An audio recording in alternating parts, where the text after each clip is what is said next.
तो जो subject start करने वाले सभी को पता ही है, स्ट्रक्चर एनालिसिस। अच्छा बात सुनो, आपके जो जेई के अंदर स्ट्रक्चर एनालिसिस का जो पार्ट है, कौन कौन सा पार्ट है? मेरे ख्याल से डिटर्मिनेसी और शायद एनालिसिस ऑफ प्रोसेस, ये दो चैप्टर है बस। ठीक है, सुनो ध्यान से।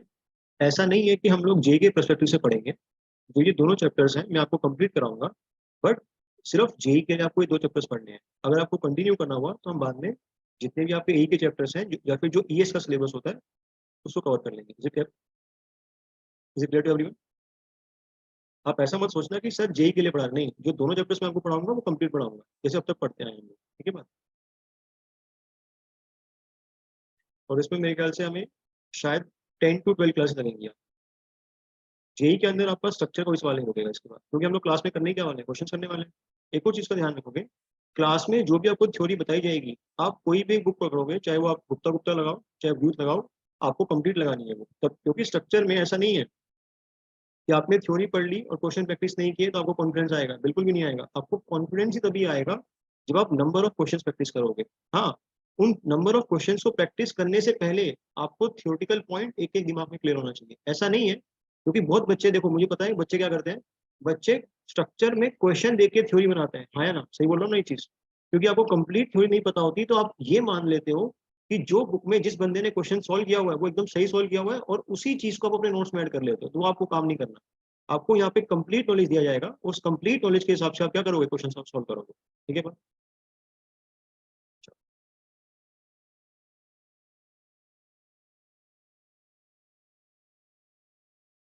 नाम क्या है स्ट्रक्चर का, सब्जेक्ट का?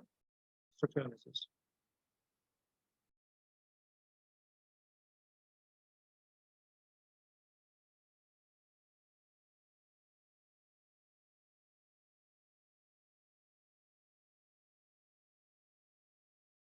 जब भी कोई सब्जेक्ट पढ़ते हैं सबसे पहले आपको क्या बताता हूँ कि सब्जेक्ट निकल के कहाँ से आया। मेरे ख्याल से इसमें शायद बताने की जरूरत नहीं है। ये चीज हम लोगों ने सोम में भी देखी थी, और सेम चीज कहाँ देखी थी, आरसीसी में भी। कैसे? सिविल के अंदर जो आपके पास स्ट्रक्चर यूनिट है, कंप्लीट सिविल की जो स्ट्रक्चर यूनिट्स है आपने उसको दो पार्ट में डिवाइड कर रखा है। कौन कौन सा पार्ट है वो? पहले पार्ट में अपन क्या करते हैं, पहले पार्ट में हम लोग किसकी स्टडी करते हैं? पहले पार्ट में हम स्ट्रक्चर का एनालिसिस करते हैं, और दूसरा पार्ट जो आपने डिवाइड कर रखा है उसमें आप क्या करते हो, उसमें आप स्ट्रक्चर की डिजाइनिंग करते हो। जब स्ट्रक्चर का आप एनालिसिस करते हो, आपने फर्दर एनालिसिस दो सब्जेक्ट्स में डिवाइड कर रखा है। कौन कौन सा? एक तो स्ट्रेंथ ऑफ मटेरियल, और दूसरा क्या, जो दूसरा पढ़ने वाले हो, स्ट्रक्चर एनालिसिस।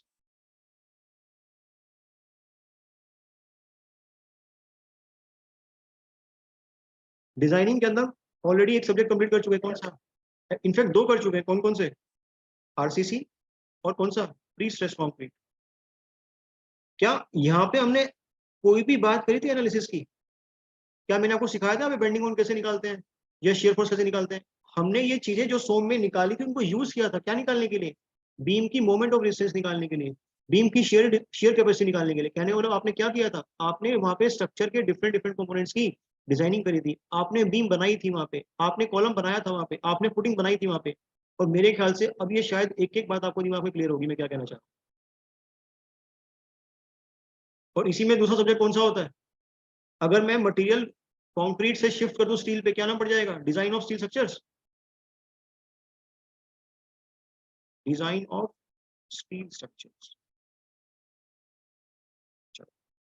हम लोग ये भी पढ़ चुके हैं, ऐसा मैं एज्यूम करता हूँ कि मैंने ये भी पढ़ा दिया। आपको समझ में आया नहीं है वो मुझे नहीं पता। हम लोग ये पढ़ चुके हैं, और हम लोग ये पढ़ चुके हैं। हम कौन सा पढ़ने वाले हैं अभी? We are going to study structure analysis. तो इससे एक बात और समझ में आती है, क्या मुझे स्ट्रक्चर एनालिसिस समझ में आएगा अगर मुझे सोम नहीं आता तो? अगर आपने सोम नहीं पढ़ रखा है तो प्लीज आपसे रिक्वेस्ट है, मेरा नाम खराब होगा। स्ट्रक्चर की क्लास आप बोल कर सकते हो, कोई दिक्कत नहीं है। वो क्यों ऐसा कर सकते हो, वो अभी थोड़ी देर में बात समझ में आ जाएगी। सोम के अंदर आपने क्या किया था, स्ट्रेंथ ऑफ मटेरियल के अंदर हमने क्या किया था? आपको कोई भी एक मेंबर एलिमेंट गिवन होता था, उस मेंबर एलिमेंट पे आपको लोडिंग गिवन होती थी, आप क्या करते थे उससे? फॉर एग्जांपल अगर बात करूं, हल्का सा आपको रिकैप कराऊं, स्ट्रेंथ ऑफ मटेरियल के अंदर हमने क्या किया था? कोई भी आपके पास मेंबर था, फॉर एग्जांपल बीम है,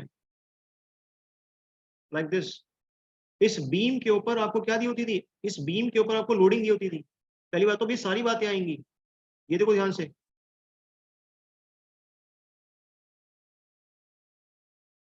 अगर बात करें बीम की इस वाली एक्सिस की, ये कौन सी एक्सिस है बीम की, this is the longitudinal axis of the beam, ध्यान रखना। और ये दोनों एक्सिस कौन सी है बीम के पास, ये बीम के पास है, दोनों की दोनों कैसी axis, transverse axis, vertical transverse और कौन सी ट्रांसवर्स, हॉरिजॉन्टल ट्रांसवर्स, ध्यान रखना। बीम एक ऐसा एलिमेंट था जिसके ऊपर कैसी लोडिंग आती थी, ये तो हमने सोम में भी देख लिया और आरसीसी में देख लिया। बीम एक ऐसा एलिमेंट है जिसके ऊपर, जिसको हम किसके लिए डिजाइन करते हैं, जिसको हम ट्रांसवर्स लोडिंग के लिए, और वो भी कौन सी ट्रांसवर्स, ट्रांसवर्स भी कौन सी, ट्रांसवर्स भी वर्टिकल ट्रांसवर्स, हॉरिजॉन्टल ट्रांसवर्स नहीं, वर्टिकल ट्रांसवर्स। तो ये आपने बीम के ऊपर लोडिंग लगा के दी थी मेरे को सोम के अंदर, आपको लोडिंग पता थी, आपको पता था बीम है, आपने किया क्या था सोम के अंदर, हमने किया क्या था, हमने इस स्ट्रक्चर का, इस बीम का क्या किया था, इस बीम का एनालिसिस किया था। और अगर मैं बोल रहा हूं कि मैंने बीम का एनालिसिस किया था, इससे मतलब क्या हुआ, इससे मतलब क्या हुआ, बीम के अंदर के आपने इंटरनल फोर्सेस की कैलकुलेशन करी थी, और वो इंटरनल फोर्सेस क्या थे, चाहे वो शेयर फोर्स हो, चाहे वो बेंडिंग मोमेंट हो, और चाहे वो क्या हो, चाहे वो torsion. Is it clear to everyone? एक और चीज, क्या हमने सपोर्ट कंडीशन की बात करी थी यहाँ पे, कि बीम के पास कैसे सपोर्ट कंडीशंस है,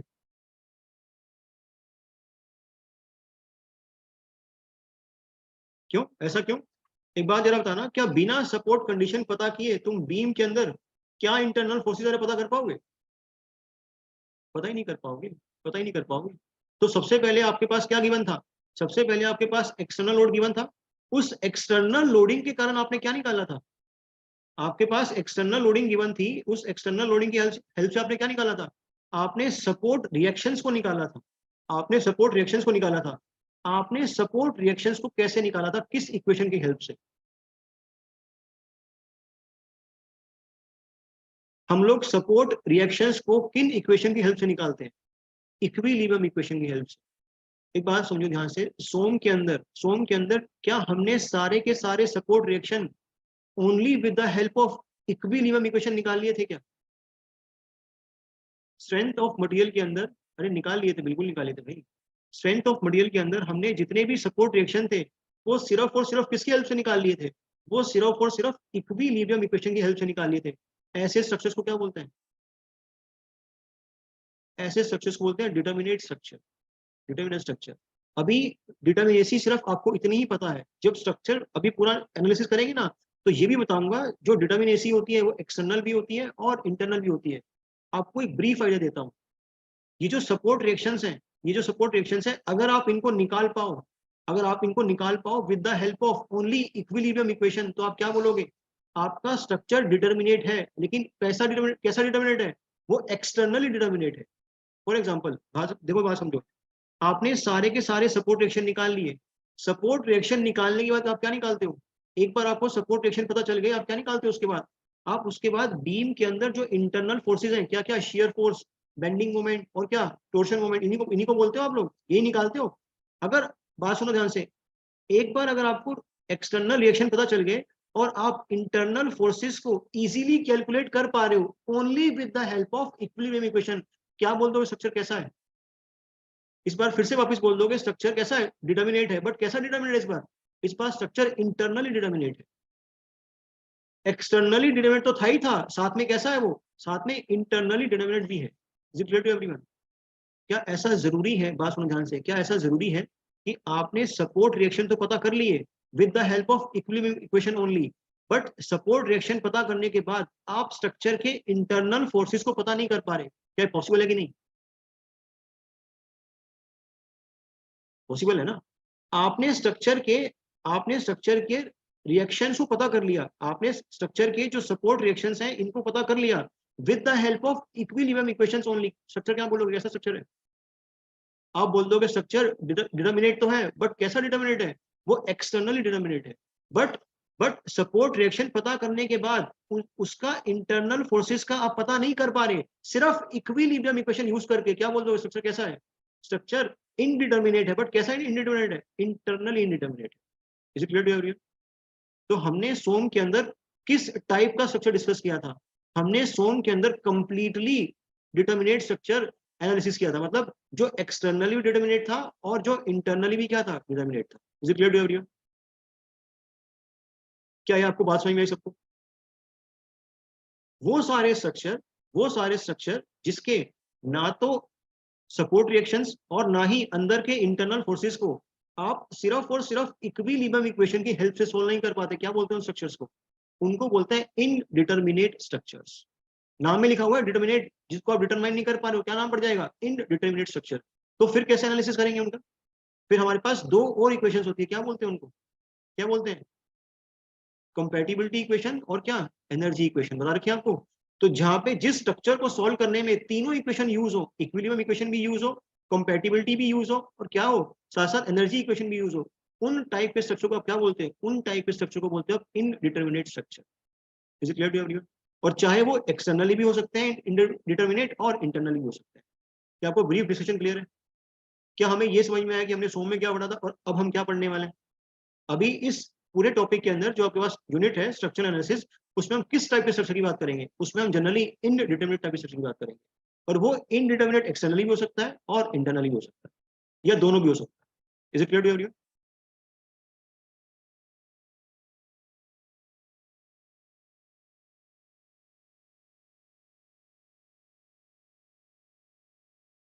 जो सामने लिखा है वो लिख लो, डन लिखो, चलते हैं। यहाँ पे एक चीज लिख सकते हो, वैसे तो मैं लिखवा देता हूँ आपको।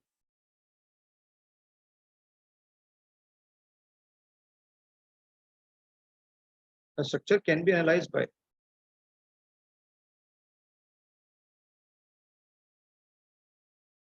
First equilibrium equation,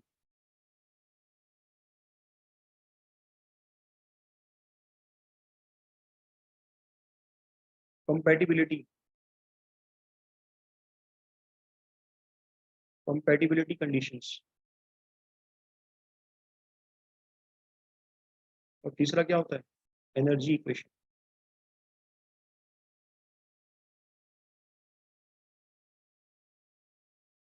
energy equation. तो ये तीनों इक्वेशन आपको लगेंगी स्ट्रक्चर को क्या करने के लिए? स्ट्रक्चर को एनालाइज करने के लिए। और वापस पूछ रहा हूँ आपसे, what do you understand by analysis of structure? अगर आपसे कोई पूछे इंटरव्यू में कि स्ट्रक्चर के एनालिसिस से आप समझते क्या हो, स्ट्रक्चर के एनालिसिस से आप समझते क्या हो? उसके इंटरनल फोर्सेस को क्या करना, उसके इंटरनल फोर्सेस का पता करना।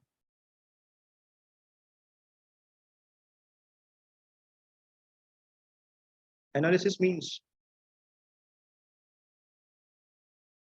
To find out the to find out the internal forces. Internal forces, इन्हीं इंटरनल फोर्सेस को क्या बोलते हैं? Member forces. क्यों? क्योंकि सारे के सारे इंटरनल फोर्सेस आएंगे कहाँ पे? आपके मेंबर के अंदर तो आएंगे, और कहाँ पे आएंगे? इंटरनल फोर्सेस बोल लो या फिर क्या बोल लो, मेंबर फोर्सेस बोल लो। Analysis means to find out the internal forces, bracket में member forces such as shear force, shear force, axial force, bending moment,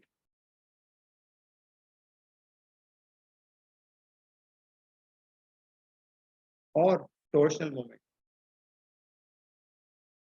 और टॉर्शनल मोमेंट। दूसरी बात क्या डिस्कस करी थी? क्या सपोर्ट कंडीशन पता किए बिना ये तीनों ये चीजें निकाल सकता हूं मैं? सपोर्ट रिएक्शंस को निकाले बिना क्या मैं इंटरनल फोर्सेस निकाल सकता हूं? तो क्या मुझे बाय डिफॉल्ट सपोर्ट रिएक्शन पता करने पड़ेंगे? या फिर तुम एक बार दिमाग लगा के बताओ, अगर सपोर्ट पे कोई रिएक्शन ही डेवलप नहीं होगा तो क्या इंटरनल फोर्सेस की कोई कहानी बनेगी? बताना यार। अगर मान के चलो, देखो ध्यान से, ये बीम है, हाइपोथेटिकल कंडीशन, ये बीम हवा में है, मतलब एयर में है बिल्कुल, इसको कोई सपोर्ट कहीं से नहीं है, ये बिल्कुल एकदम फ्रीली सस्पेंडेड बीम है। इसके ऊपर कितनी ही लोडिंग लगा दो, क्या इस बीम के अंदर कोई shear force, bending moment, axial force, torsion moment आएगा कुछ? अरे कुछ भी नहीं आएगा। कभी भी स्ट्रेसेस कब आते हैं? जब आप ऑब्जेक्ट को क्या करते हो? रेस्ट्रेन करते हो, रेस्ट्रेन करते हो। और आप ऑब्जेक्ट को रेस्ट्रेन कैसे कर रहे हो यहाँ पे, उसको सपोर्ट कंडीशन प्रोवाइड करके। Is it clear? ध्यान रखना, छोटी छोटी बातें नोट करो, चलते हैं।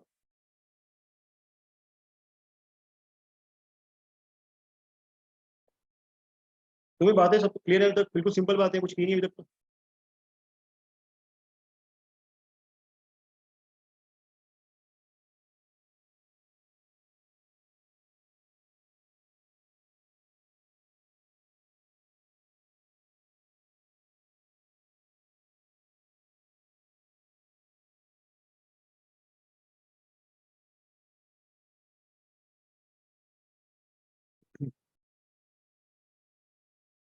चलो आगे, next page, structure analysis.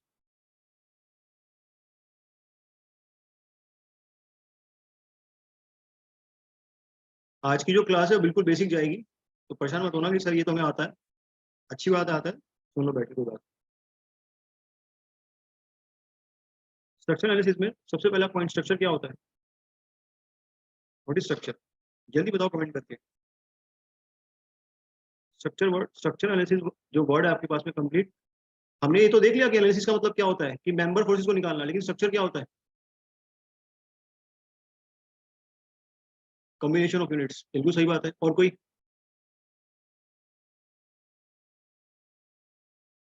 Combination of beams, जरूरी नहीं है सिर्फ बीम्स हो। जैसे पर अगर देखो ना, जो आपका घर है, क्या आपका घर एक स्ट्रक्चर है? उसमें बीम्स भी होंगी, कॉलम्स भी होंगे, फाउंडेशन भी होगी, स्लैब भी होगी, सब कुछ होगा। तो क्या मैं बोल सकता हूँ स्ट्रक्चर एक बॉडी है of connected parts which are designed for a particular loading. बोल सकता हूँ ये चीज as a civil point of view से, कि स्ट्रक्चर एक बॉडी है कनेक्टेड पार्ट्स की। वो कनेक्टेड पार्ट्स कुछ भी हो सकते हैं, चाहे बीम हो, चाहे कॉलम हो, चाहे फुटिंग हो, कुछ भी हो सकते हैं, चाहे ना भी हो। फॉर एग्जाम्पल डैम, क्या डैम के अंदर कोई बीम होती है क्या? क्या डैम के अंदर कोई कॉलम होता है क्या? तो स्ट्रक्चर हमारे पास एक बॉडी है कनेक्टेड मेंबर्स की, जिसको आपने डिजाइन किया गया है किसके लिए? उस एक पर्टिकुलर लोड को क्या करने के लिए, बियर करने के लिए या रेजिस्ट करने के लिए। देख सकते हैं,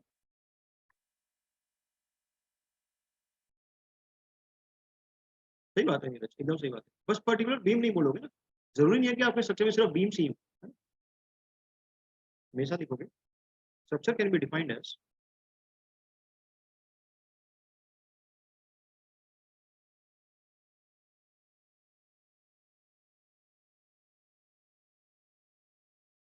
structure can be defined as a body of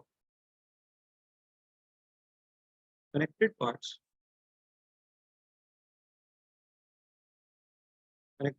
that is designed to carry loads,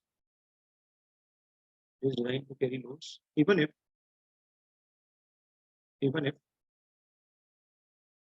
it is not intended to be occupied by us, क्या इस स्ट्रक्चर की डेफिनेशन में सारे टाइप के स्ट्रक्चर कवर हो गए क्या? जैसे फॉर एग्जांपल डैम, क्या डैम हमारे द्वारा ऑक्यूपाई किया जाता है क्या? लेकिन स्ट्रक्चर तो है। रिटेनिंग वॉल, क्या रिटेनिंग वॉल में खुद जाके बैठता हूं मैं? लेकिन स्ट्रक्चर तो है। आपकी बिल्डिंग्स, आपके घर, क्या उसको यूज करते हो आप? बिल्कुल करते हो, वो भी आ जाएगा। Example, buildings,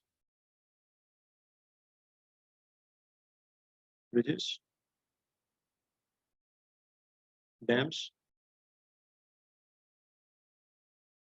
retaining walls.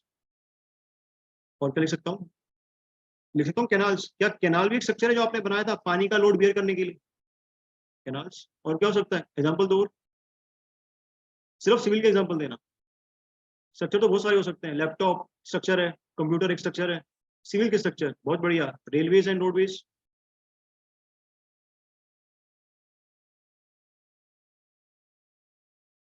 और टनल्स, बहुत बढ़िया, सिमिलर टनल्स हो सकता है, एक्सेट्रा। जितने भी सिविल में आप यूनिट्स डिफाइन करते हो सारे स्ट्रक्चर ही हैं आपके, क्योंकि सिविल के अंदर जितने भी आपने यूनिट्स डिजाइन किए होंगे वो प्रैक्टिकली कुछ ना कुछ लोड क्या कर रहे होंगे, वो कुछ ना कुछ लोड बियर कर रहे हैं। एक्वाडक्ट, सही बात है, नोट कर लो इसको। चलो, उसके बाद हमने क्या देखा कि एम क्या है हमारा, एम ऑफ इस सब्जेक्ट का हमारा एम क्या है, एम ऑफ स्ट्रक्चर एनालिसिस।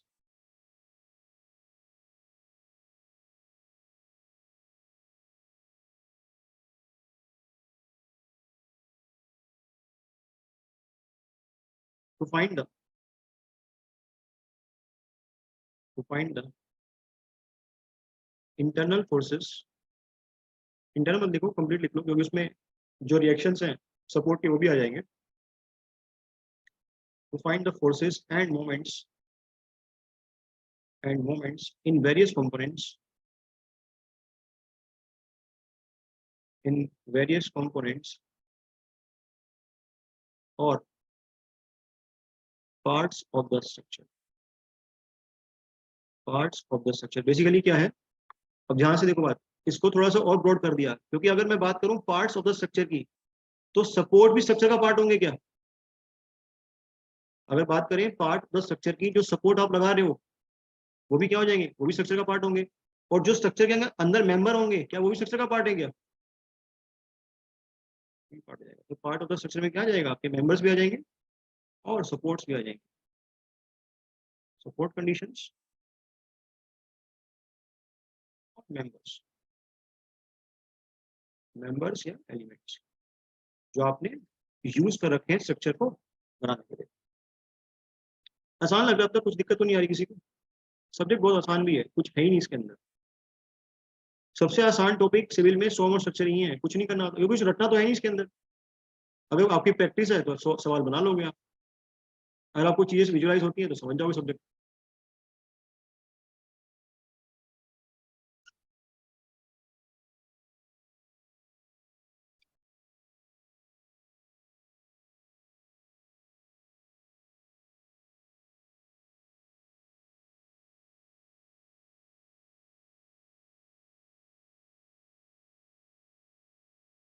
चलो एक बात बताओ, मान लो तुमने कोई भी स्ट्रक्चर बनाया, फॉर एग्जाम्पल बासित कल को असिस्टेंट इंजीनियर बनता है और एक स्ट्रक्चर बनाता है, तो बासित तुम्हारा एम क्या रहेगा, जो तुम स्ट्रक्चर डिजाइन कर रहे हो वो इक्विलिब्रियम में रहे या ना रहे। अब तुम्हारे दिमाग में दो चीजें आनी चाहिए, सर आप किस इक्विलिब्रियम की बात कर रहे हो। मेरे पास कितने टाइप के इक्विलिब्रियम होते हैं, तीन टाइप के। कौन कौन से होते हैं तीन टाइप के इक्विलिब्रियम, विक्रांत सबने देख लिया। स्टेबल, अरे मुझे माफ कर दो भाई, तुमने फ्लूइड मैकेनिक्स पढ़ी है क्या मुझसे, तुमने फ्लूइड मैकेनिक्स पढ़ी है क्या मुझसे, तभी तुम्हारा ये हाल है। अरे भूल जाओ भाई, स्टेबल वो फ्लूइड बॉडी की बात थी। आसमान ने बताया कौन कौन से इक्विलिब्रियम होते हैं, एक स्टैटिक होता है, दूसरा कौन सा होता है, डायनेमिक इक्विलिब्रियम होता है। अगर बात करें स्टैटिक इक्विलिब्रियम की, तो आप स्टैटिक इक्विलिब्रियम कब यूज करते हो, आप कब बोलोगे कि आपकी बॉडी एक स्टैटिक इक्विलिब्रियम में है, जब बॉडी किस कंडीशन में है, जब बॉडी रेस्ट कंडीशन में है। नेचर के अंदर जो आपके पास बॉडी है वो सिर्फ और सिर्फ किस कंडीशन में हो सकती है, या तो रेस्ट कंडीशन में होगी, या तो क्या कर रही होगी, मूव कर रही होगी। क्या तीसरी कंडीशन कोई पॉसिबल है क्या उसकी, या तो मैं यहाँ बैठा हूं या तो मूव कर रहा हूँ, दो ही पॉसिबल कंडीशन होंगी मेरे पास। अगर मैं इक्विलिब्रियम को चेक कर रहा हूँ व्हेन बॉडी रेस्ट पे है, तो कौन सा इक्विलिब्रियम निकल के आएगा, स्टैटिक इक्विलिब्रियम, स्टैटिक। दूसरी चीज, अगर कोई बॉडी मूविंग बॉडी है और वो इक्विलिब्रियम में है, तो कौन सा इक्विलिब्रियम हो जाएगा, डायनेमिक। इसको थोड़ा और समझते हैं। अगर बात करें, सुनो ध्यान से, देखो मैं बात समझो, चाहे इक्विलिब्रियम स्टैटिक हो चाहे इक्विलिब्रियम डायनेमिक हो, क्या उसकी डेफिनेशन चेंज हो जाएगी क्या, चाहे इक्विलिब्रियम स्टैटिक हो और चाहे इक्विलिब्रियम कैसा हो, डायनेमिक हो, क्या उसकी डेफिनेशन चेंज हो जाएगी। और आप लोग इक्विलिब्रियम से समझते क्या हो, किसी भी बॉडी की अगर मैं बात करूं, मुझे नहीं पता कि इक्विलिब्रियम कितने टाइप के होते हैं, वो मैं आपको बाद में बताऊंगा। मान लो कोई बॉडी इक्विलिब्रियम के अंदर है, तो उसका मतलब क्या होता है। अगर मान के चलो ये फोन अभी अंडर इक्विलिब्रियम है, इसका मतलब क्या है, बहुत बड़ी आसमा, उसके ऊपर हमने पढ़ रखा है। अब तो इतनी बार देख लिया आप लोगों ने, Newton second law of net forces equals to क्या, ये लिखते हो आप लोग, अगर नेट फोर्सेस उस बॉडी के ऊपर 0 है तो वो बॉडी किस कंडीशन में है? तो वो body under the condition of equilibrium है। इक्विलिब्रियम है मतलब, अब खुद से सोचो बात, अगर बॉडी रेस्ट कंडीशन में है, अगर बॉडी रेस्ट कंडीशन में है तो उसकी वेलोसिटी कितनी हो जाएगी? 0।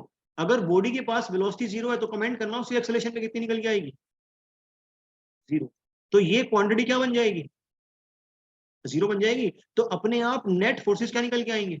0 निकल के आएंगे। चलो, आपने क्या बोला? आपने बोला वेलोसिटी 0 है, दैट मींस बॉडी किस कंडीशन में? बॉडी रेस्ट कंडीशन में। अच्छी बात है, इधर आओ जरा। अब बात करते हैं, अगर बॉडी मूव कर रही है, अगर बॉडी मूव कर रही है तो वो इक्विलिब्रियम में कब होगी? सुनो बात ध्यान से। इक्विलिब्रियम का मतलब क्या है? कि नेट फोर्सेस क्या होना चाहिए? 0। यही मतलब है इक्विलिब्रियम का। अब ध्यान से बात समझो, अगर बॉडी मूव कर रही है कांस्टेंट वेलोसिटी से, अगर बॉडी मूव कर रही है कांस्टेंट वेलोसिटी से, जरा मुझे एक्सेलरेशन जानना कितनी होती है? और ये तो पढ़ा अभी, नया नया इन्वायरमेंट ताजा ताजा अभी पढ़ के आए हो, सेटलिंग वेलोसिटी। जब वेलोसिटी कांस्टेंट होती है तो वेलोसिटी का चेंज कितना निकल के आएगा?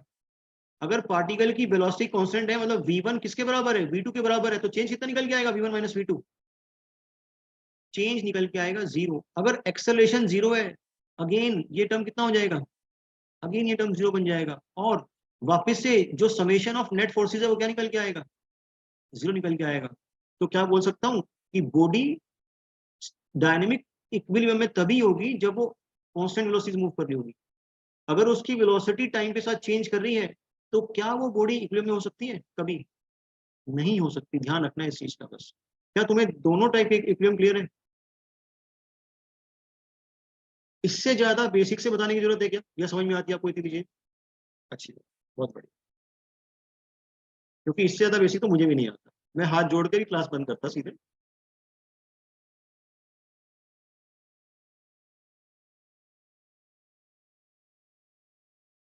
ये सिमरन ने कौन सी स्माइली भेजी है?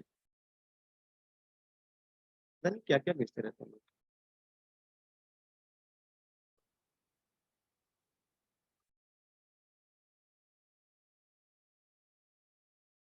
इफ बस करो बस करो। If net forces, if net forces acting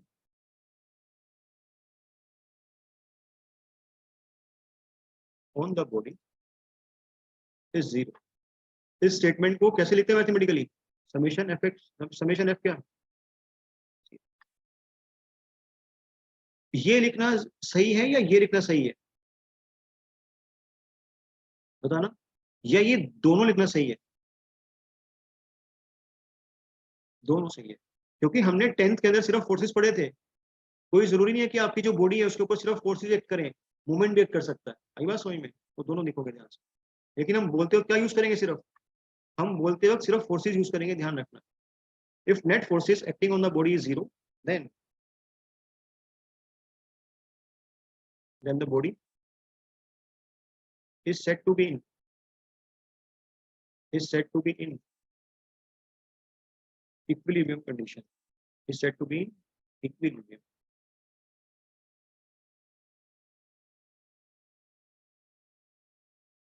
next, equilibrium आपके पास दो टाइप के हो सकते हैं, स्टैटिक और dynamic.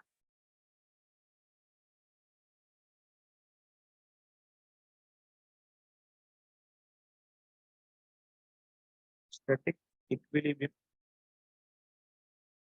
And dynamic equilibrium.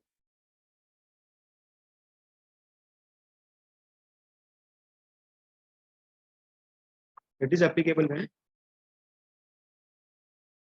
It is applicable, is applicable for body in rest condition, body in rest condition, and it is applicable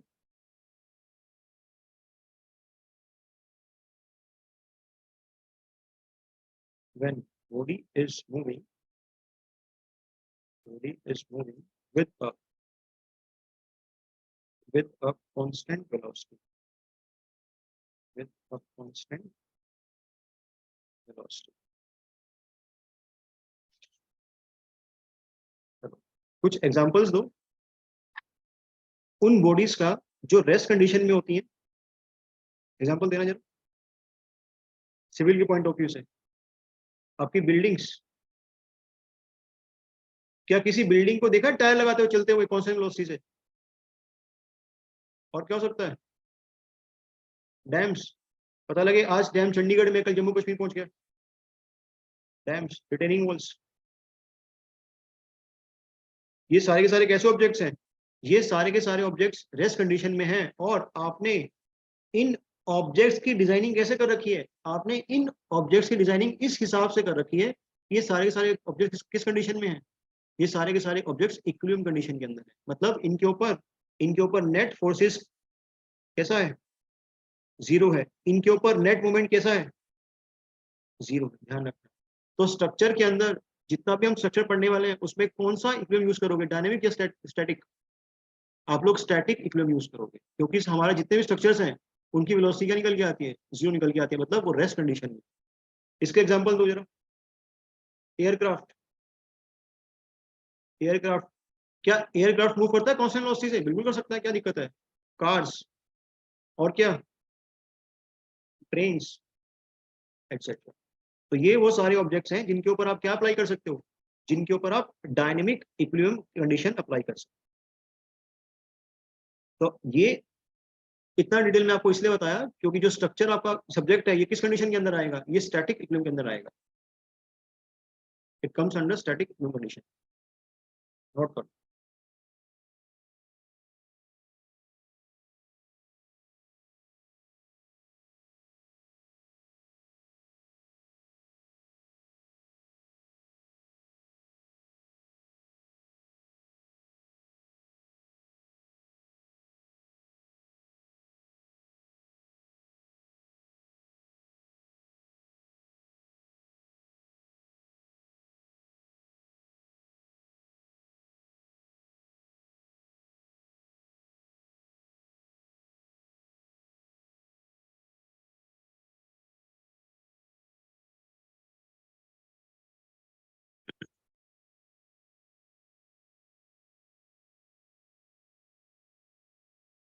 done.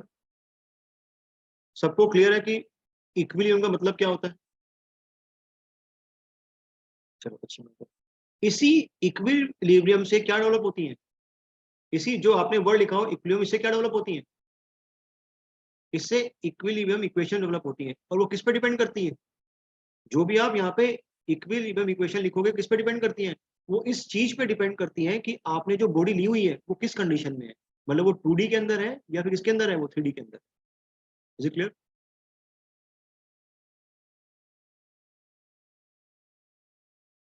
Next point.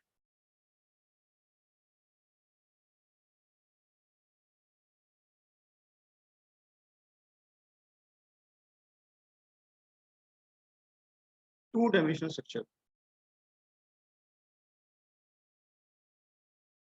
Two dimensional structure जिसको आप क्या बोलते हो? 2D स्ट्रक्चर ही बोलते हो। इसका एक और नाम क्या होता है? Planar structure. Planar structure, planar structure. इसका मतलब क्या हुआ कि आपका स्ट्रक्चर कितने प्लेन में है? आपका स्ट्रक्चर कितने प्लेन में? आपका स्ट्रक्चर सिर्फ एक प्लेन में है, एक प्लेन में। टू डायमेंशनल स्ट्रक्चर लिखा हुआ है, बेटा ध्यान रखो। जब स्ट्रक्चर एक प्लेन में होता है तो उसके पास कितनी डायमेंशन होती हैं? एक्स और वाई।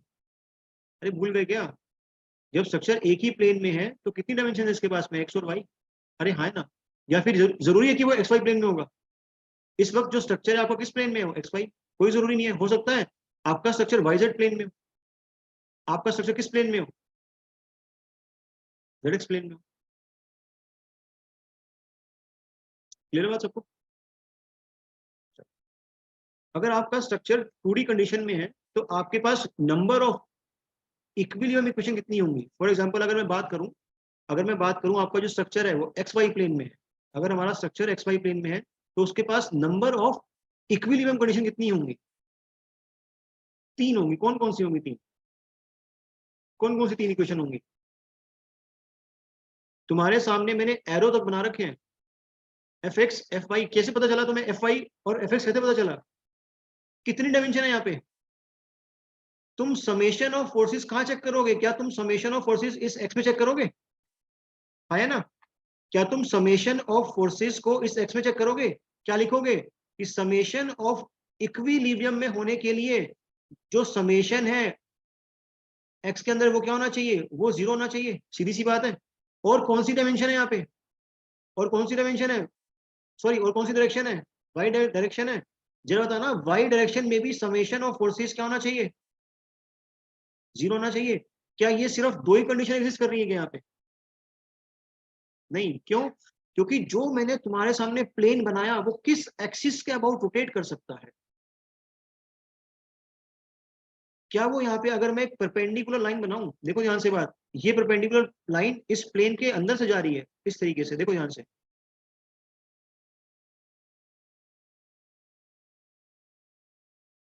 अगर मैं एक मोमेंट लगाऊं तो क्या आपका ये प्लेन इस एक्सिस के अबाउट, इस जेड जेड एक्सिस के अबाउट रोटेट कर जाएगा क्या? जरा बताना मेरे को।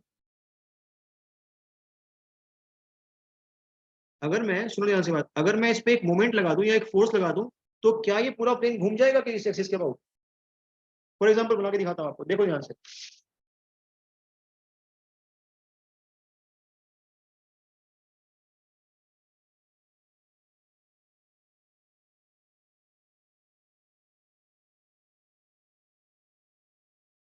देख पा रहे हो आप लोग?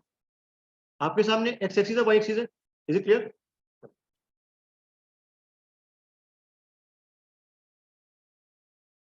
नंबर के नमूने हैं। चलो जरा बताना, ये कौन सी एक्सिस मैंने निकाली अभी? ये मेरा पेन किस एक्सिस को वो कर रहा है, डिनोट कर रहा है? जेड एक्सिस को। चलो अब ध्यान से देखो बात, ध्यान से देखो। अभी मैं किस एक्सिस में फोर्स लगा रहा हूं? वाई में। क्या ये ऑब्जेक्ट आपका जो पेज है ऊपर जा रहा है क्या वाई में? मेरे फोर्स लगाने पे ऊपर जा रहा है क्या? तो इसका summation of forces in Y कितना है? जीरो है। जीरो है, चलो अच्छी बात है। अब ध्यान से देखो बात, मैं इस पे फोर्स लगा रहा हूं किस डायरेक्शन में अभी? एक्स में। क्या एक्स में मूव कर रहा है ये? क्या एक्स में मूव कर रहा है? नहीं। तो इसका समेशन ऑफ फोर्सेस एक्स में कितना है? जीरो है। अब जरा ध्यान से देखना, क्या ये ऑब्जेक्ट मूव कर रहा है क्या अभी?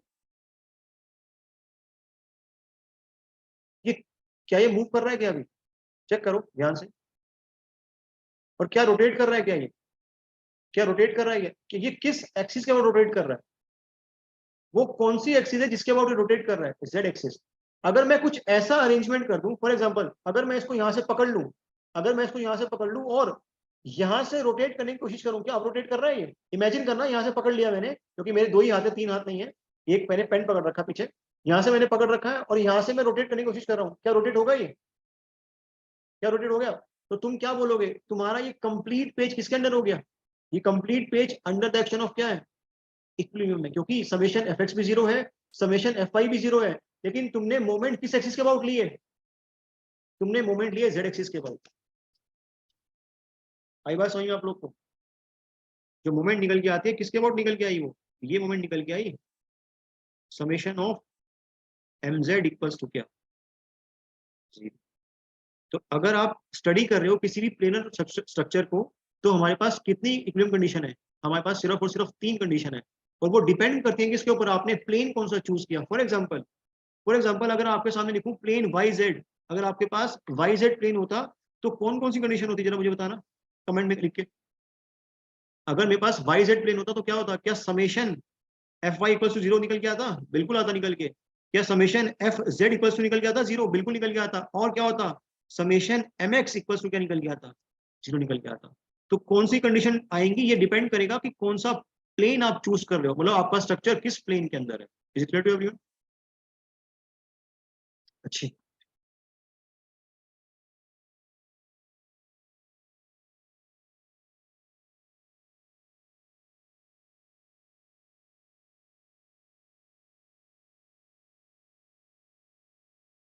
for two dimensional structure for two dimensional structure और planar structure in xy plane, तो मैंने एग्जांपल लिया यहाँ पे, in xy plane we will have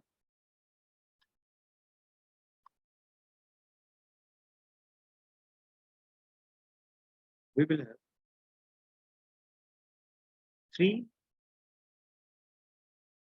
equilibrium conditions. बेटा मुझे इतना होता आपको रटने की जरूरत तो नहीं पड़ रही. समेशन किसी भी डायरेक्शन में f इक्वल्स टू 0 की कौन सी कंडीशन होती है?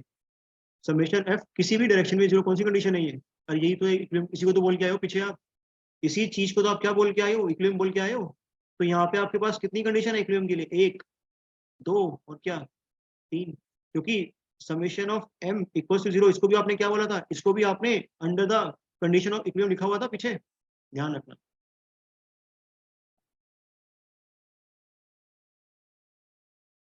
जिस पॉइंट ऑफ टाइम पे तुमने चीजों को रटना स्टार्ट किया तुम्हारा दिमाग वहीं बंद हो जाएगा और भूल जाना स्ट्रक्चर पे. कौन कौन सी हो जाएंगी यहाँ पे? Summation F X equals to 0, summation F Y equals to 0, summation M Z equals to 0. ध्यान रखना है इसी. चलो अब खुद ही बता दो, अगर मैं किसी 3D स्ट्रक्चर को स्टडी कर रहा हूँ तो कितनी कंडीशन होंगी? सारी आ जाएंगी. 6 आ जाएंगी. कौन कौन सी? समेशन एम जेड भी आ जाएगा, एम एक्स भी आ जाएगा, एम वाई भी आ जाएगा और कौन सा? एफ एक्स भी आ जाएगा. सब कुछ आ जाएंगे. 3 डायमेंशनल स्ट्रक्चर.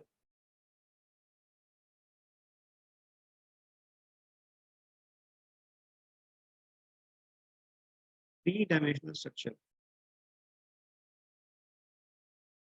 3 स्ट्रक्चर या फिर क्या बोल सकते हो आप इसको? Space structure. स्पेस स्ट्रक्चर बहुत बढ़िया.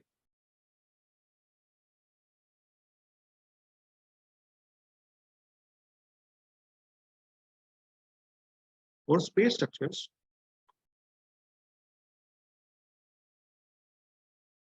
both 3D और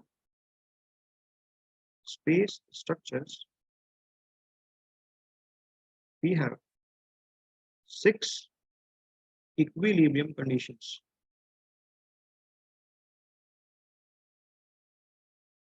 कौन कौन सी?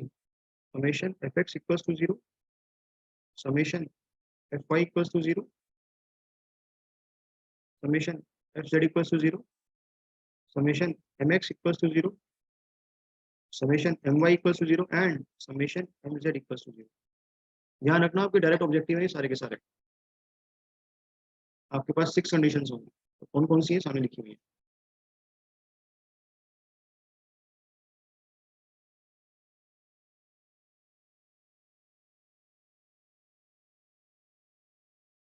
नोट करो.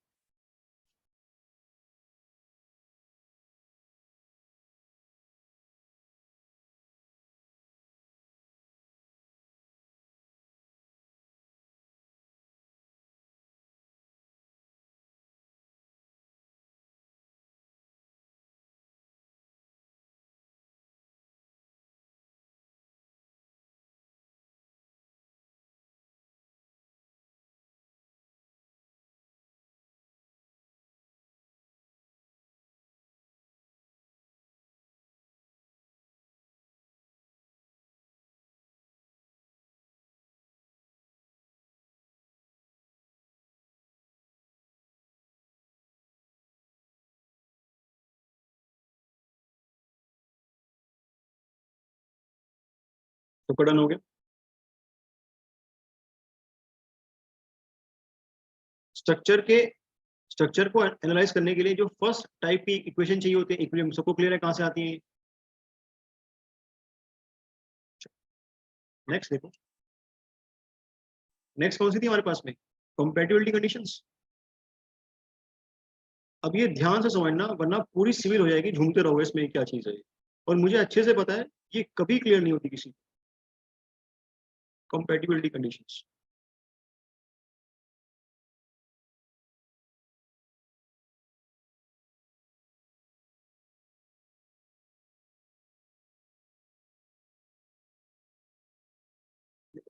अगर बिल्कुल बेसिक मतलब बताऊंगा आपको कंपैटिबिलिटी का मतलब क्या होता है इसका. अगर बिल्कुल बेसिक चीज कुछ भी समझ में नहीं आता, कंपैटिबिलिटी का मतलब होता है वो कंडीशंस जो आपको नोन है पहले से.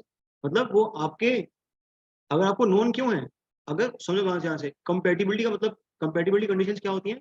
वो कंडीशंस जो आपको नोन है, और वो कंडीशंस आपको नोन क्यों होती हैं? क्योंकि वो कंडीशंस किसी की क्या होती हैं? वो कंडीशन किसी की कैरेक्टरिस्टिक शो कर रही होती है। क्या आपको बात समझ में आई मैंने क्या बोला? कंपैटिबिलिटी कंडीशंस वो कंडीशंस हैं जो मुझे पहले से ही पता है, और मुझे पहले से ही क्या पता होती है? मुझे पहले से ही किसी भी चीज की क्या पता होती है? कैरेक्टरिस्टिक पता होती है। ध्यान से देखो, अब मुझे एक बात बताओ, अभी जस्ट मैंने आपको बताया कि स्ट्रक्चर के अंदर कौन कौन से पार्ट्स होंगे। किसी भी स्ट्रक्चर के अंदर क्या क्या चीजें होंगी?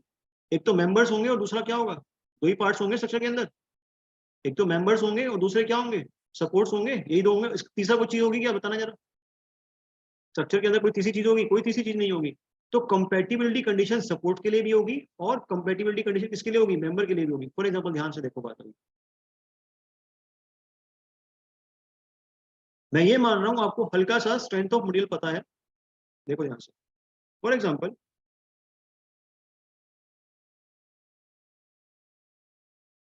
ये कैसी बीम है जरा बताना मेरे को। बीम छोड़ो, ये सपोर्ट कैसे है बीम के? फिक्स सपोर्ट से। फिक्स करेंगे अभी।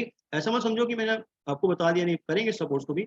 ये मैं इतना मान के चल रहा हूँ कि कभी ना कभी आपने देखा होगा ये फिक्स सपोर्ट्स है। चलो, फिक्स सपोर्ट पे जो बीम का डिफ्लेक्शन होता है कितना निकल के आता है? डिफ्लेक्शन मतलब बीम की कितनी रिलेटिव मूवमेंट निकल के आती है? जीरो निकल के आती है। फिक्स सपोर्ट पे बीम का जो डिफ्लेक्शन है वो क्या निकल के आता है? जीरो निकल के आता है। फिक्स सपोर्ट पे ही बीम का स्लोप कितना निकल के आता है? फिक्स सपोर्ट के ऊपर ही बीम का स्लोप क्या निकल के आता है? बीम का जो स्लोप है जिसको आप थीटा बोलते हो, ये भी क्या निकल के आता है? ये भी जो निकल के आता है। ये दोनों चीजें क्या आपको पहले से पता है एनालिसिस स्टार्ट करने से, कि अगर फिक्स सपोर्ट आया तो उस पे बीम का डिफ्लेक्शन भी जीरो आएगा, और अगर फिक्स सपोर्ट आया तो उसके ऊपर बीम का जो स्लोप है वो भी जीरो आएगा। तो क्या मैं इनको बोल सकता हूँ बाउंड्री कंडीशन? और मैंने बाउंड्री कंडीशन क्यों बोला? क्योंकि ये किसके कैरेक्टरिस्टिक है? क्योंकि मेरे सपोर्ट के कैरेक्टरिस्टिक है, तभी मुझे पता था। अरे हाँ है ना, यही बात सबको समझ में, पक्की बात है सबको। सबको बात समझ में आएगी क्या बोलते हैं सपोर्ट के केस, सपोर्ट के केस में कंपेटिबिलिटी क्या होती है। चलो अब बात करते हैं मेंबर की, सुनो बात ध्यान से।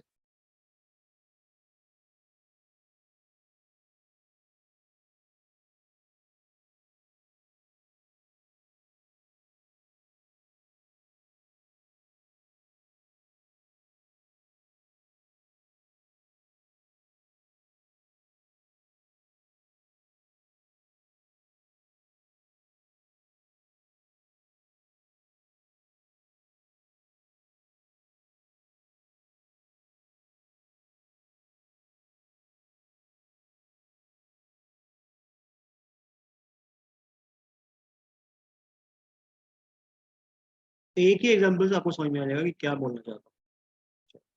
ध्यान से देखना आप, ये जो मैंने आपको एक्चुअल में तीन बीम नहीं है, एक ही बीम है, क्योंकि मैं टाइम के साथ यहाँ पे डायग्राम नहीं बना सकता। इस बीम को मैंने लोड किया, इस बीम के मैंने इस वाले स्पैन को लोड किया। आप जरा मुझे बताना कि कौन सा वाला बिहेवियर मेरा मेंबर शो करेगा। इसको मैंने लोड किया, ठीक है। चलो एक और बनाना पड़ेगा नीचे, सेम मेंबर।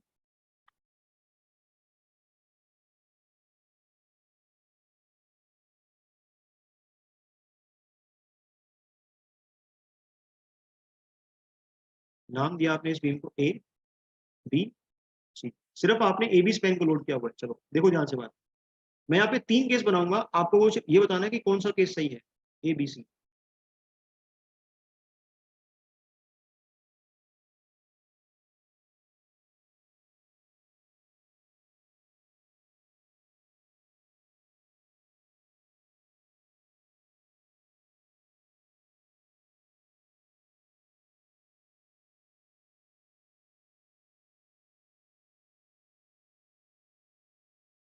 कौन सा केस सही है इसमें से? जब मैं स्पैन ए बी को लोड करूंगा, जब मैंने स्पैन ए, आपको स्क्रीन आ रही है सबको? कोई किसी को लैग तो नहीं आ रहा? जब मैं स्पैन ए बी को लोड करूंगा कौन सा केस बनेगा? आपको ये बात कैसे पता चली? जब आप स्पैन को लोड, देखो बी केस, क्या यहाँ पे आपको कोई डिसकंटिन्यूटी मिलेगी? बात ध्यान से देखना, ये वाला जो मेंबर है ये तो डिफ्लेक्ट कर गया, तो क्या यहाँ पे कोई किंक बनेगा? क्या ऐसा कुछ होगा क्या यहाँ पे? तो गलत कंडीशन है। जब आप स्पैन को लोड करोगे, क्या ये सपोर्ट जो ऊपर चला जाता है क्या? सपोर्ट जरा बताना मेरे को, क्या ये सपोर्ट बीम के साथ ऊपर चला जाता है क्या? नहीं। क्या तीसरी कंडीशन होगी कि मेंबर कुछ इस तरीके से रिफ्लेक्ट करेगा? अरे हाँ, है ना? तो एक बात बताना, तो क्या आपको पहले से नहीं पता था कि अगर मैं लोड करूँगा तो मेंबर का जो बिहेवियर है, डिफ्लेक्शन का, वो कुछ इस तरीके से निकल के आएगा? अरे हाँ, है ना? तो क्या ये कैरेक्टरिस्टिक आपको पहले से नहीं पता होगी एनालिसिस स्टार्ट करने से पहले कि अगर स्पैन एबी को मैं लोड करूँगा तो जो मेरा मेंबर है वो कुछ इस तरीके से डिफ्लेक्ट करेगा? अरे हाँ, है ना? तो ये वाली जो कंपैटिबिलिटी है, ये वाली जो कैरेक्टरिस्टिक है, ये इस बार आपको किसने शो करके दी? इस बार आपको ये मेंबर ने शो करके दी। आई बात समझ में? मुझे इतना बताओ कि आपको सपोर्ट कंपैटिबिलिटी और मेंबर की कंपैटिबिलिटी क्लियर है? सपोर्ट की कंपैटिबिलिटी तो आपने बहुत बार देखी होगी, लेकिन मेंबर की कंपैटिबिलिटी आपको क्लियर है? अरे हाँ, है ना? बताओ मेरे को। सबको बात समझ में आती है? डायग्राम बनाओ पहले, फिर मैं इसकी डेफिनेशन लिखूंगा। ये दोनों गलत है, ध्यान रखना ये। ना तो ये बिहेवियर होगा, सिर्फ इस तरीके से बिहेवियर शो होगा मेरा। ध्यान रखना।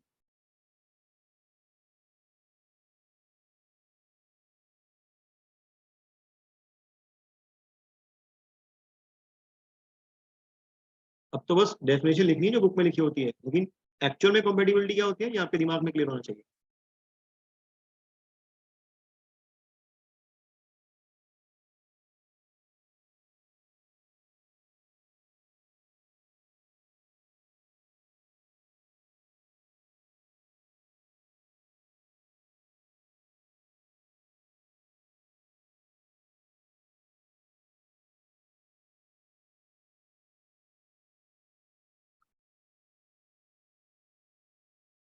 इन तीनों केस में से जो कंपैटिबिलिटी है उस केस किस वाले केस में सेटिस्फाई हुई है? सिर्फ थर्ड वाले केस में कंपैटिबिलिटी इज सेटिस्फाइड।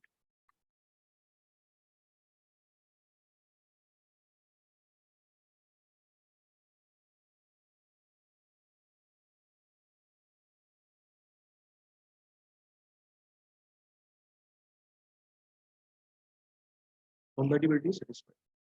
बन गया आपका डायग्राम? लिख दो डेफिनेशन को।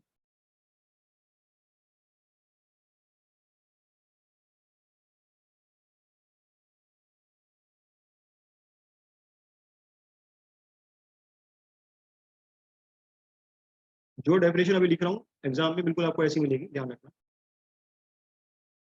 कंपैटिबिलिटी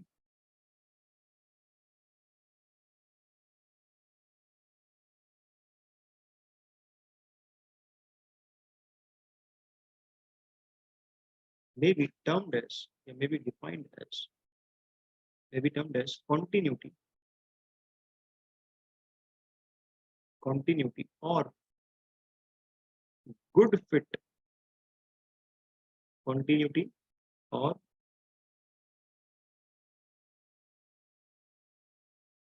गुड फिट ऑफ किस किस का? Material of the structure, material of the structure. Next, member of the structure और joint of the structure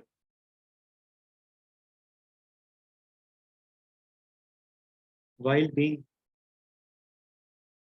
deformed under loading, while being deformed under loading conditions।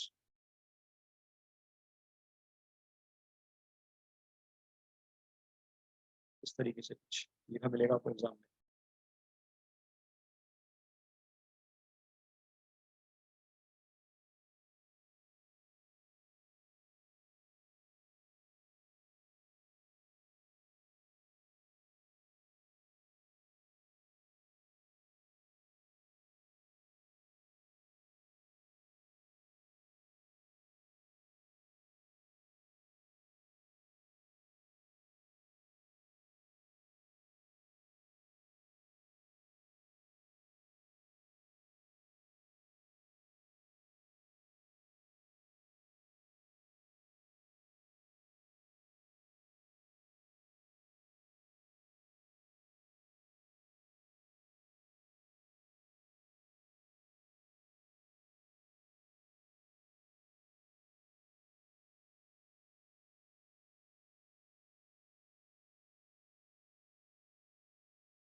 Done. तीसरी जो conditions है जो आपको help करेगी आपके स्ट्रक्चर को एनालाइज करने में, कौन सी कंडीशन है? Energy equation. मुझे इतना बताओ, मैंने आपको सोम के अंदर दो एनर्जी की इक्वेशन बता रखी, कौन कौन सी, किस प्रिंसिपल बेस्ड है वो? कैस्टिग्लियानोस थ्योरम नाम सुना आप लोगों ने? थ्योरम 1, थ्योरम 2 पूरे स्ट्रक्चर में वही लगेंगी, ध्यान रखना ये चीज। अभी उनकी बात इसलिए नहीं कर रहा हूँ क्योंकि उसकी रिक्वायरमेंट नहीं है। जब एक्चुअल में हम लोग स्टडी कर रहे होंगे इन डिटरमिनेट स्ट्रक्चर, तब उसको कैसे अप्लाई करते हैं वो आपको पता जाएगा। Is clear?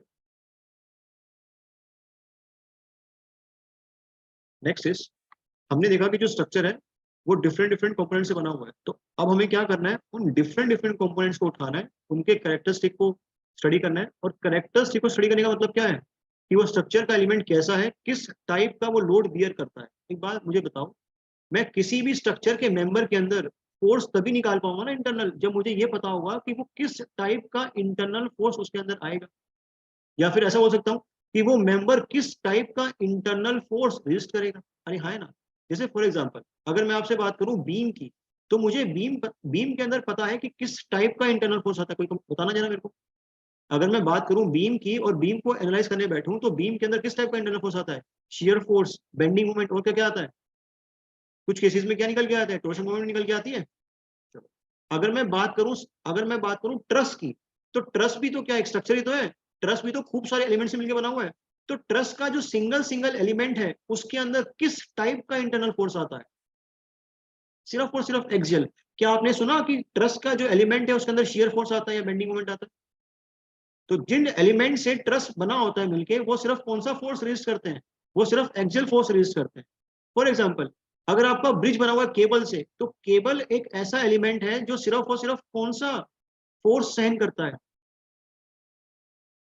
अरे, टेंशन कंप्रेशन तो नेचर ऑफ फोर्स है बेटा, मैं आपसे टाइप ऑफ फोर्स पूछ रहा हूँ। केबल जो एलिमेंट है वो कौन सा फोर्स रेजिस्ट करता है? एक्सियल। एक्सियल में भी कौन सा करता है? उसमें टेंशन करता है। आई बात समझ में? तो आपको गलत चीजें याद नहीं रखनी है। Is it clear to everyone? देखो, second point is type of member forming a structure. Types of members. अरे ये क्या सिमरन क्लास से चली गई? ओ मैंने ज्यादा बोल दिया कुछ? सॉरी बोल देना आप लोग। नहीं, on a serious note, she is very intelligent, मुझे ऐसा नहीं बोलना चाहिए। टाइप्स ऑफ मेंबर्स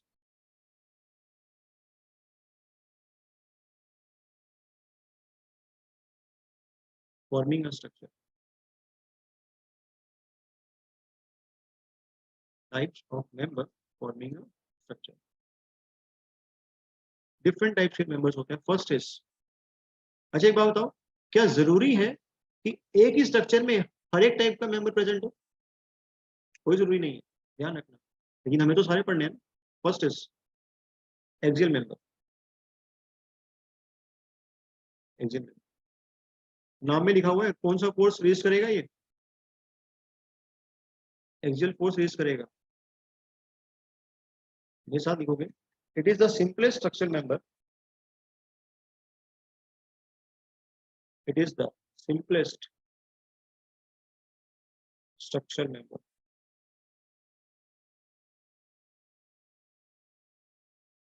इसके एग्जांपल दो मेरे को। It is the simplest structural member which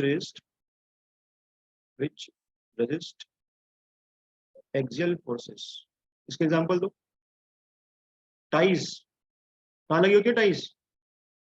strut, कहाँ लगे होते हैं स्ट्रट? ये दोनों के दोनों कहाँ लगे होते हैं? ये दोनों के दोनों ट्रस में लगे होते हैं। ट्रस के अंदर जो टाइज है, वो ट्रस का ऐसा एलिमेंट है जो एक्सियल फोर्स तो कैरी करता है, बस किस नेचर का? किस नेचर का? टेंसाइल नेचर का। Tensile axial force. Tensile axial force. Similarly, similarly strut भी क्या है? स्ट्रट भी एक ऐसा एलिमेंट है जो आप ट्रस में यूज करते हो, लेकिन ये भी एक्सियल फोर्स कैरी करता है, बट किस नेचर का? Compressive axial force. Compressive axial force.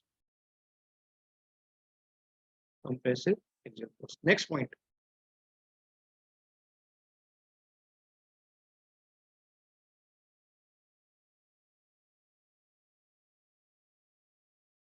For example,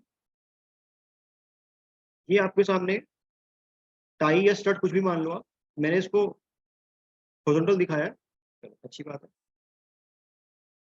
ये टाई और स्टड की कौन सी एक्सिस है? This is the longitudinal axis, this is the longitudinal axis. तो इनको कौन सा फोर्स सेंड करना है? इनको एक्सियल फोर्स सेंड करना है। ये एक्सियल फोर्स तभी सेंड करेंगे जब फोर्स जो आप लोडिंग आएगी वो कैसे आएगी? इनके ऊपर जो एक्सटर्नल लोडिंग आप इनके ऊपर अप्लाई करोगे वो कहां से पास करेगी?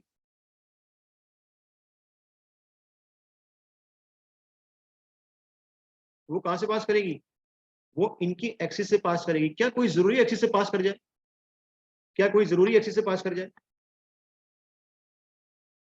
कोई जरूरी नहीं है, कोई जरूरी नहीं है। बट हम कोशिश क्या करते हैं? कि जो एलिमेंट ट्रस में लगे होते हैं इस हिसाब से डिजाइनिंग करते हैं कि जो एक्सटर्नल लोड है वो कहां से पास करे? वो इनकी एक्सिस से पास करे। इससे फायदा क्या होगा?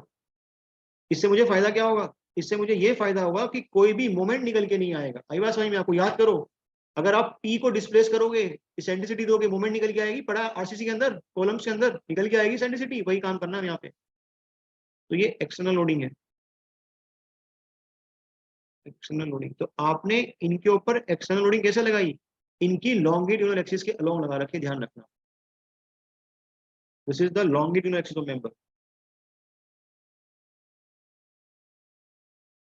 Longitudinal axis of member. एक बार बताओ, क्लास में बोर हो रहे हो क्या?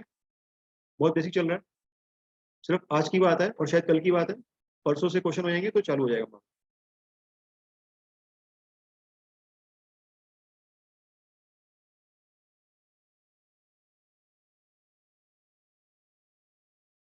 An axial member, an axial member is a long straight body, is a long straight body on which the external forces, या सिर्फ फोर्सेस लिख सकते हो क्योंकि पता ही आपने अप्लाई किया, on which forces are being applied, forces are being applied। देखो ना, मैंने यहाँ पे लिख दिया ना, फोर्सेस आर बीइंग अप्लाइड, तो लिखने की जरूरत है एक्सटर्नल? तुम इंटरनल फोर्स अप्लाई कर सकते हो किसी बॉडी पे, वो तो खुद क्या होते हैं, वो तो इंड्यूस होते हैं। तो forces are being applied along the longitudinal axis, along the longitudinal axis। Next point,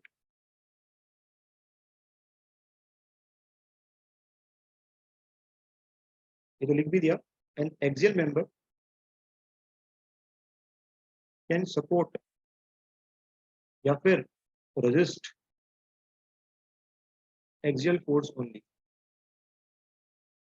axial force only, चाहे वो कंप्रेसिव नेचर का हो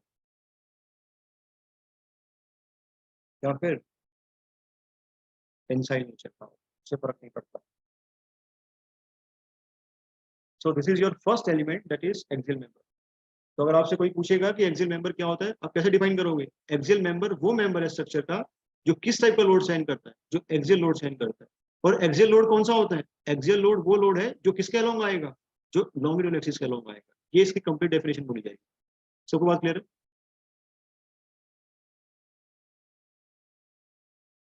is it clear to everyone? Complete scenario of axial force, sorry axial member समझ में आया आपको? अब एक बात बताओ, क्या बीम एक एक्सियल मेंबर है क्या? नहीं, ध्यान रखना इस चीज। क्या रेलवे का स्लीपर एक एक्सियल मेंबर है क्या? नहीं, ध्यान रखना। तो आपको डिफाइन होना चाहिए कि एक्सियल मेंबर का नेचर और उसका कैरेक्टरिस्टिक क्या होता है, आपके सामने लिखा। आगे चलो।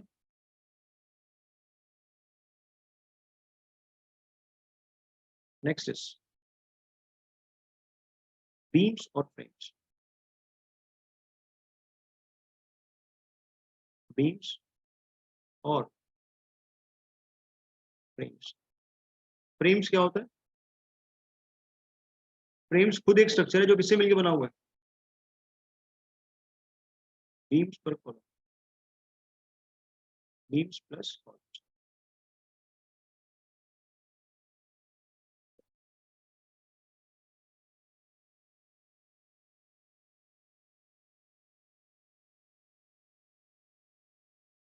हमने बीम को सोम के अंदर डिफाइन कैसे किया था, क्या मैंने ऐसा बोला था कि बीम एक वन डायमेंशनल एलिमेंट है ना, और इसको वन डायमेंशनल क्यों बोला था, हमने बीम को वन डायमेंशनल एलिमेंट क्यों बोला था, क्योंकि इसका एक डायमेंशन बाकी दोनों डायमेंशन के कंपैरिजन में क्या है, बहुत बड़ा है। बीम का एक डायमेंशन बाकी दोनों डायमेंशन के कंपैरिजन में क्या है, सफिशिएंटली लार्ज है। जो बीम की लेंथ है वो एज कंपेयर टू इसकी विड्थ और इसकी हाइट बहुत बड़ी होती है।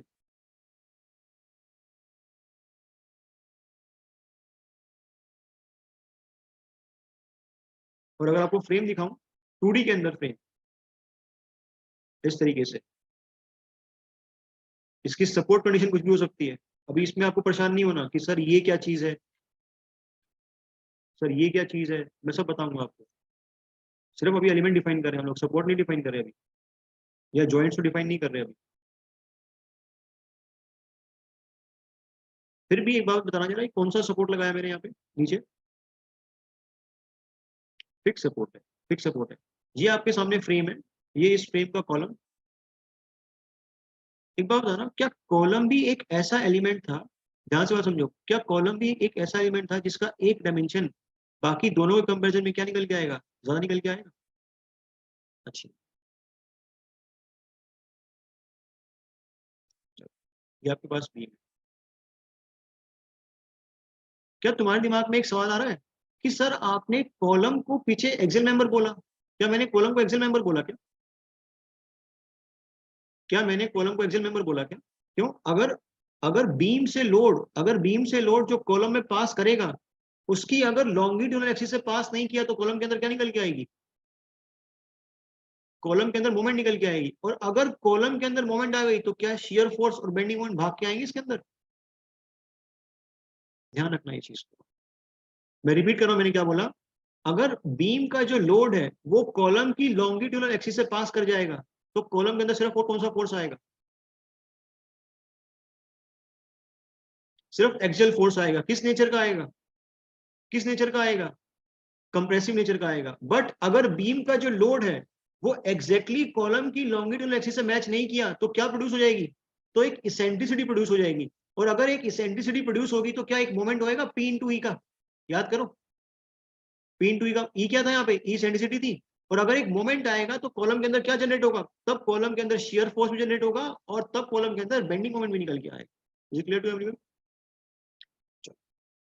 अभी आपके सामने जो मैंने फ्रेम बनाया है वो 3D के अंदर है 2D के अंदर है, कैसे बता, कैसे बता 2D के अंदर है, क्या पूरा का पूरा फ्रेम एक ही प्लेन में लाई कर रहा है क्या, बहुत बढ़िया। Next,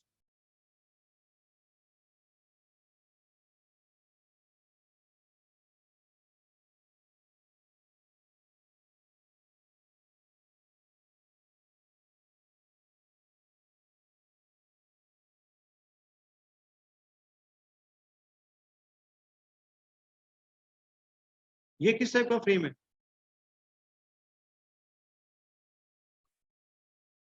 this is 3D frame. क्या प्रैक्टिकल लाइफ में 3D फ्रेम कुछ ऐसा दिखता होगा, एक डंडा कॉलम का एक डंडा बीम का, ये सिर्फ एक हाइपोथेटिकल व्यू है जो प्रैक्टिकल व्यू से एनालिसिस करने के लिए आसानी से ताकि मेरा जो